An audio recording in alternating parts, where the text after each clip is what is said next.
Well, 'tis the season for garage sales right now and in the spring. And some of you, that's just like a beckoning call to wake up, that this is just drives you and fills you with such life. And whenever my wife tells me there's a garage sale, I just kind of cringe and I wonder, how much more stuff can I put in my garage? But that's a whole other subject that we won't go into today, because I'll get in serious trouble. Anyways, you know what? The devil was running a garage sale. He had all sorts of his best tools laid out. They were priced at different prices, but it was affordable. Anger, lust, greed, immorality, it was all laid out there. But there was this one tool that looked very well worn, and it had an exceptionally high price, but no one knew its name. And somebody went up to the devil and they said, "So what is that tool that you're selling?" And he said this, he said, "It is discouragement." And as they talked about discouragement, he said, I can use this to pry into the life of any person that I want. It is my best tool. As I pondered and thought about that story, I thought how easy it is for us to take the stuff from the garage sale that weighs us down, but especially sometimes we are just not conscious of how the enemy is wanting to bring discouragement into our lives. He does it through opposition. That's one of the ways. He brings things into our lives that will just overwhelm us, that will weigh us down. And case in point is the story of Nehemiah. Nehemiah he's heard about the plight of the people back in Jerusalem. It's 800 miles away. He is wondering what he can do. He is saying, man, this is just way above my pay grade. I can't do anything. And maybe you've pondered that in a situation you've been in. You're dealing with a situation, you're just saying, man, there is so much against me. How do I rise above this opposition? How do I do that? And we come and we ponder it and we get overwhelmed. Nehemiah is a template for us as we journey through dealing with opposition, as we try to process discouragement in our lives. We see how he prays. We see how he gives the matter to God. He fasts and he prays. And now he puts everything on the line and he goes in to see the king, Artaxerxes. He realizes that his life could quickly be over. But nonetheless, he says, okay, I've made that decision. This is what I've got to do. And he goes in, and to his encouragement and in answer to his prayer, the king is just kind of like Jekyll and Hyde. And suddenly he's very compliant. He gives Nehemiah everything that he needs. Two things that are going to come up in the passage today. He gives him a passage note so that he can go through all the provinces and no one's going to mess with him. He also gives him a requisition slip to say that he can get all the timber from Asaph, who runs the king's force, so that he can rebuild the walls of Jerusalem. Like, hello, when does that ever happen? It's like you're building a house and you go into Home Depot and they just say, just help yourself. Fill your boots, as they'd say in the Maritimes, and you just go and you just take whatever you need. And God answers Nehemiah's prayer in a powerful way. And you would think that at this point, it's just going to be clear sailing. But guess what? Opposition. There's going to be opposition, and there will be opposition in your lives, regardless of what you're dealing with. And we come right now and we see what happens right out of the gate. Nehemiah faces opposition in verse 10. A guy named Sanballat the Horonite and Tobiah the Ammonite servant heard this. It displeased them greatly that someone had come to seek the welfare of the people of Israel, and they're going to do something about it. Sanballat and Tobiah. I mean, I don't know about those names. It sounds like two mosquitoes on steroids. They just were pests. And normally opposition, that's the way it is. It just is a huge burden in our lives. And likely you right now are relating to something in your own mind, something you're dealing with, something you are struggling with. And so we come, and I just want for a moment, so that we're on the same page, to recognize the faces of opposition. And there are three large areas where opposition just seems to come and bring its discouragement in our lives. I think, first of all, there's tragedies. And we're not immune to that. We just turn on the news and it's all around us. I'm grateful that up to this point, right here in the Niagara region, we haven't had a lot of the catastrophic things. We haven't seen the natural disasters like the fires on the West Coast or the flooding on the East Coast, but we see them on the news. You know people, you're related to people, or you know of people who have been in those situations.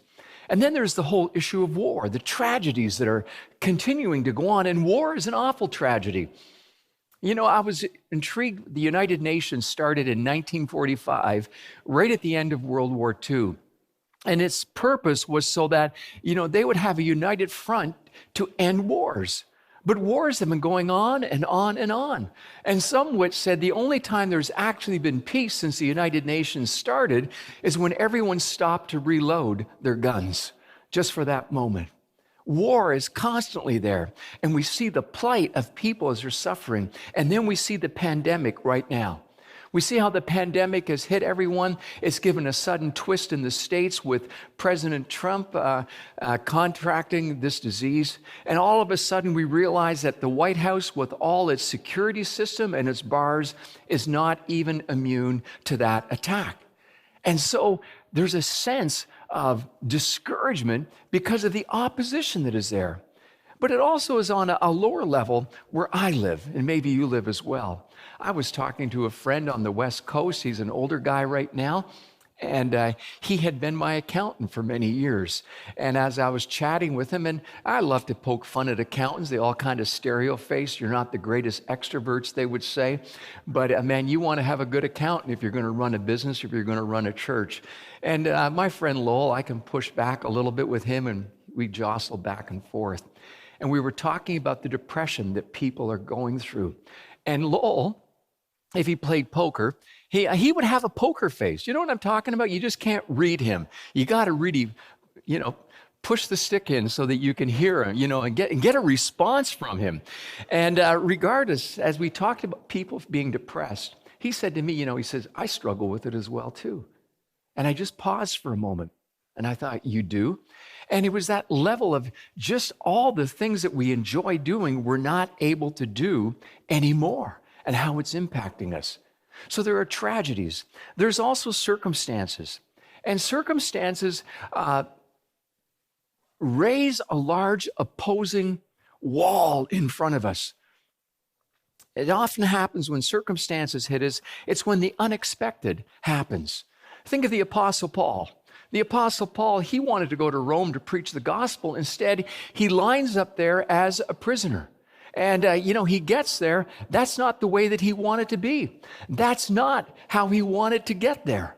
But he gets there when circumstances change. And then sometimes circumstances hit us when the report does not come back the way that we wanted, the way that we had hoped for. It's a loss of health. Or sometimes circumstances just overwhelm us when the door is closed. The door you'd been hoping would open up, maybe to the career, maybe to a new avenue of life, and boom, it just closes.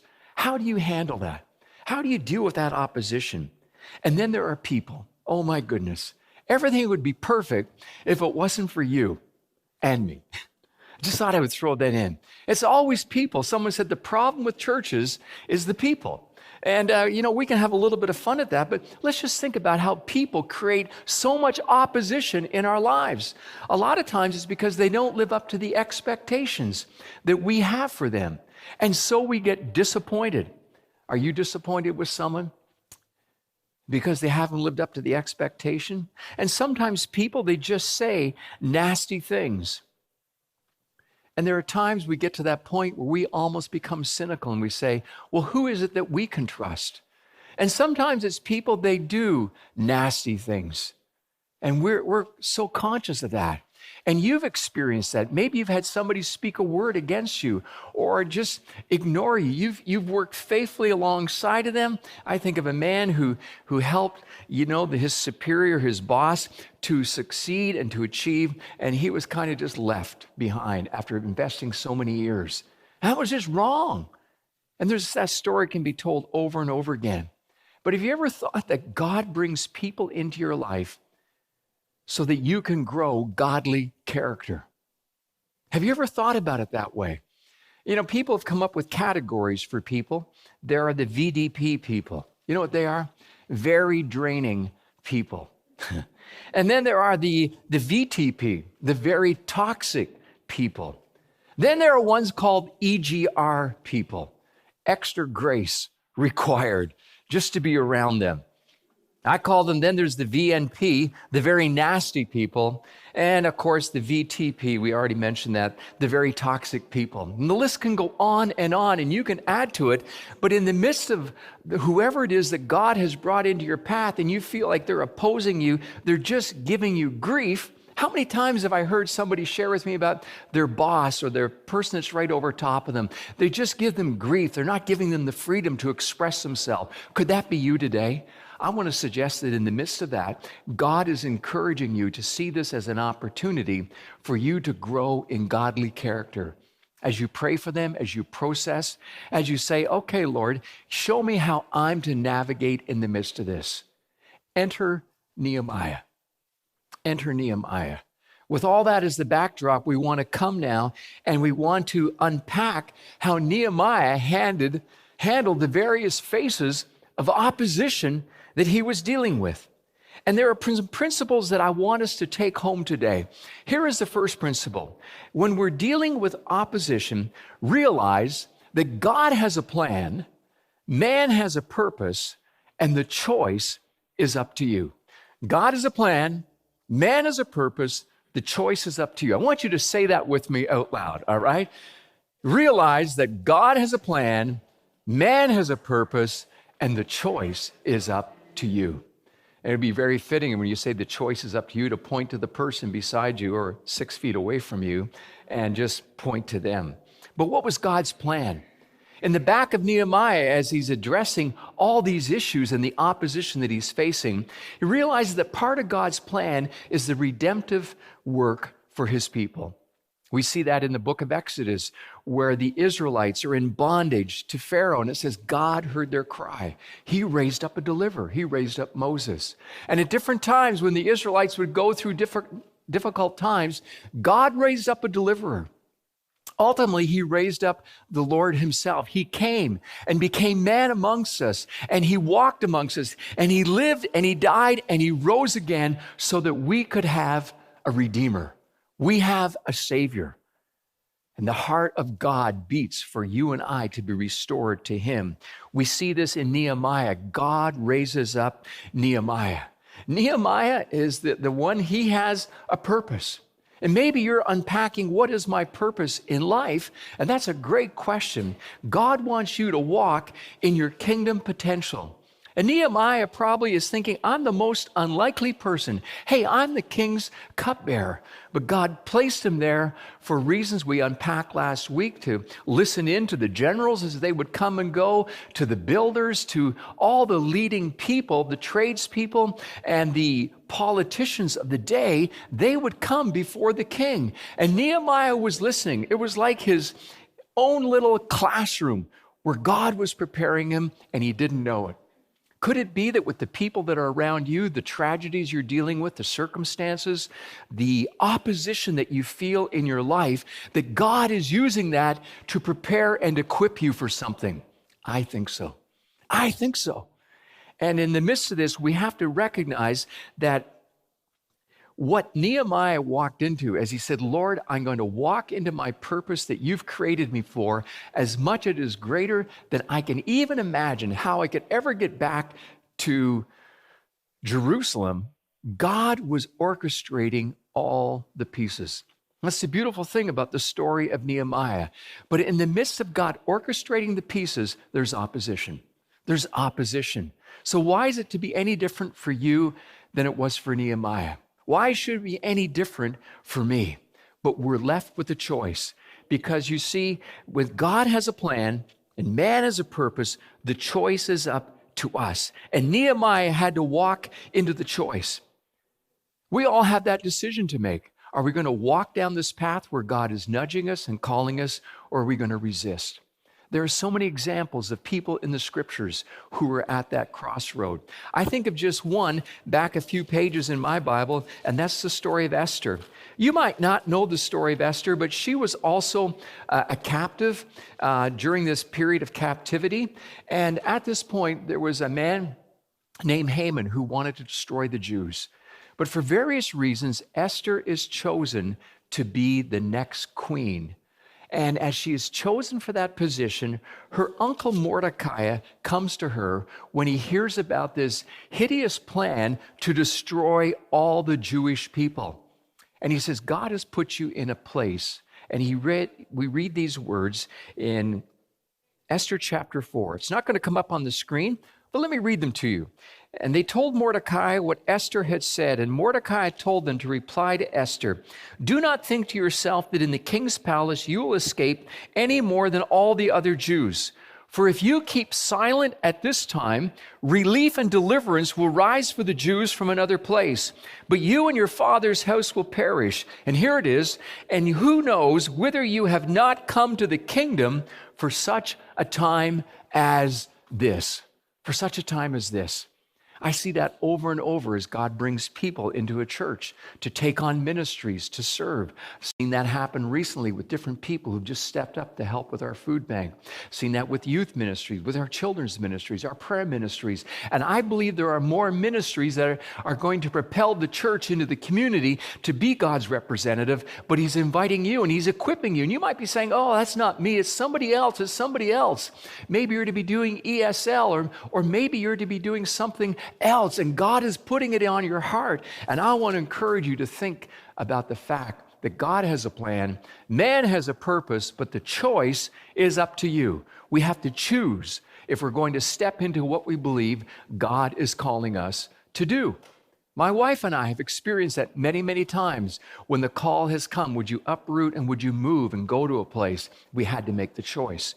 But there's something else we need to learn about overcoming opposition. Here it is. This is the second point. Recognize the lessons to be learned through those difficult people. Remember, we talked about the very draining people and the very toxic people and the ones that need extra grace. Or as, if I'm just being totally honest, the ones that are a pain in the butt. Because we all know people like that. Thankfully, it's never been me. Those of you that laugh, I'd appreciate it if you could leave right now. And we always want to point the finger. But those people are in our lives. Maybe you're married to someone like that. Maybe it's a relative. Maybe it's somebody you work with. Maybe it's somebody you go to school with. What is God saying in the midst of this? And Ray Dirksen at Southlands Church has made an interesting point. Because I don't know, if you're like me and I'm dealing with somebody that's just an irritant, it's kind of like the pebble in the shoe. I'm thinking, God, can I remove that person? And, I just don't want to have to deal with them. Ray Dirksen made this comment, God cares more about the line of your eternity than the dot of your present. See, God sees the bigger picture. And many times, most times, He's using those people to shape my life. Sanballat and Tobiah, they're just kind of the negative ones. They had an interest in what was going on because they were making money off the backs of the Jewish people in their difficult situation. We read in verse 10, it displeased them greatly that someone had come to seek the welfare of the people of Israel. And I think one of the characteristics of these very draining people and the irritants in our life are the ones who love Murphy's Law. And they'll come to you and say, it just won't work. It just won't work. How many times has a great work of God gone ahead because the leader chose not to listen to that language? Time and time again. And you can be certain that whatever God puts on your heart to do, there will be people who say, oh, it's too hard. It's just too hard. Let's just leave it. Maybe someone else will do it. Just because it's hard doesn't mean that we're not to do it. Do you not think that the devil at his garage sale is using that tool of discouragement to pry into your heart? Many times it's a single word that drops somebody. It's like we burst the balloon. And people come along and they'll just drop a callous mark and a comment and, oh man, it's been so hard to recover from it. You know, actually, as a preacher, many times I will pray on Sunday night, Lord, will you keep me emotionally strong? Because I am certain Satan's going to want to send discouragement. Something I said, something I didn't say, or you know what it is, he just wants to discourage us. And it'll come. And so I pray against it. I say, Lord, keep me strong. Keep me strong and dependent on you. Here's the third thing. Not only recognize the lessons to be learned through difficult people, but we need to revere what God has put in our heart. And what we find here is that Nehemiah determines to go out. He's going to go see the city at night when no one knows what he is doing. He's a leader. He's going out, he's checking things. But he says, I told no one what my God had put into my heart to do. You know, if you got a dream, you need to wait till the right time till you share it with people. There have been different times I have shared my dreams at the wrong time and people just kind of rained on the parade. It'll happen in your life as well. You need to determine what needs to be done to accomplish what God is putting on your heart before you go and share that with someone else about what is happening. And you know, it is so easy to let people dictate to you what God is telling you to do differently. I think of a friend of mine, his name is Walter Pimpong. He is just retired. He lives in the land of Ghana, in the country of Ghana. And many years ago in the 70s, he was at the Billy Graham Congress on Evangelism in Lausanne, Switzerland. He was a young man, and somehow he got to speak to Dr. Graham. And Billy Graham is such a generous man, he told his assistant, he said, I want you to make sure that guy has the finest education. And he sent him to get his training at Trinity Evangelical Divinity School. And Walter shared with me that even though he got the training, he felt called to go back to his country of Ghana. And when he got back there, there was a deplorable situation in the Upper Volta region where women were put into slavery at a young age. And they were sold as an offering, in a sense, to the local priests. One priest had over 200 of these young virgin girls that he would marry. It was a horrific thing. It was evil, and we could spend a lot of time talking about it. But here's what happened. Walter felt that he was to help lead those women out of slavery. There were 17,000 of them. And his friends, his ministerial associates said, oh no, you're not the one to do that. God will use someone else. You're not the one. But he had the burden. He had the dream. And you know what? He persevered in the midst of opposition. And he became part of an organization that I was on the board with. It was called International Needs. I got to meet Walter. He came to our church. He stayed in our home many times. And I got to go back to Ghana and to preach there on a couple different occasions. And he kept persevering. And these young girls would be impregnated by the village priests, 17,000 of them. They had over 30,000 young children. Some of these girls were 15 to 18 years of age, ranging right through to women who had been held in captivity to the age of 80. His heart was broken to do something. The government outlawed it, but no one had the infrastructure to do anything. Walter stepped out in faith. And at the end of the story, if we rush to the end, he had established schools, he had established training centers, he had taught them how to be self-sufficient, and many of them went on and left that place of enslavement and were married again. It was a beautiful story. I remember going there on one occasion and being in the school, and there was about 800 girls left. And I looked around at them. They were all like my own daughters. And I thought, oh my goodness, I'm glad for Walter that he stepped up. You might not be called to do what Walter was called to do, and it literally is a miracle equivalent to Nehemiah's story. But God is stirring something in your heart. And I want to invite you to do that. There's going to be opposition. Wherever God calls us to do things, there's going to be opposition to test our faith. But here's the good news.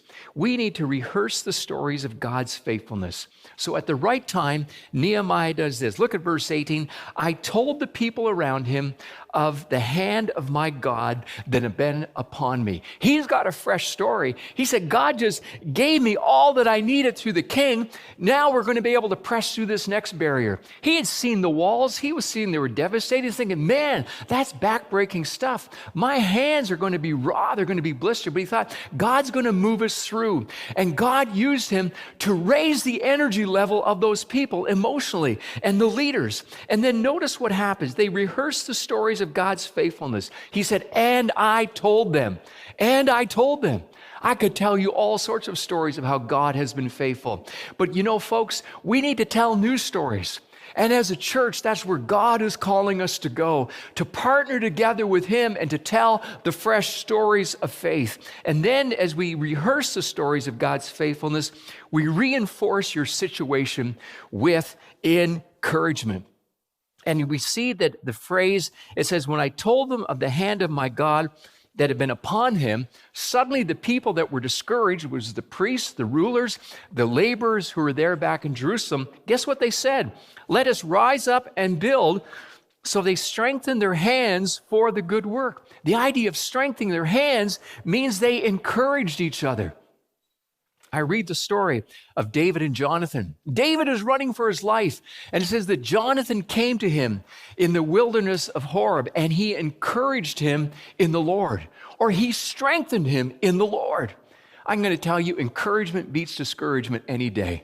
You're dealing with a situation, or you know somebody that's just feeling like they're totally opposed and being pushed down, speak a word of life. Speak a word of encouragement into them. It is just literally so powerful. And I think of someone who knew that so well. I just want to reference it quickly as we wrap up today. But the story of Winston Churchill came to my attention just recently.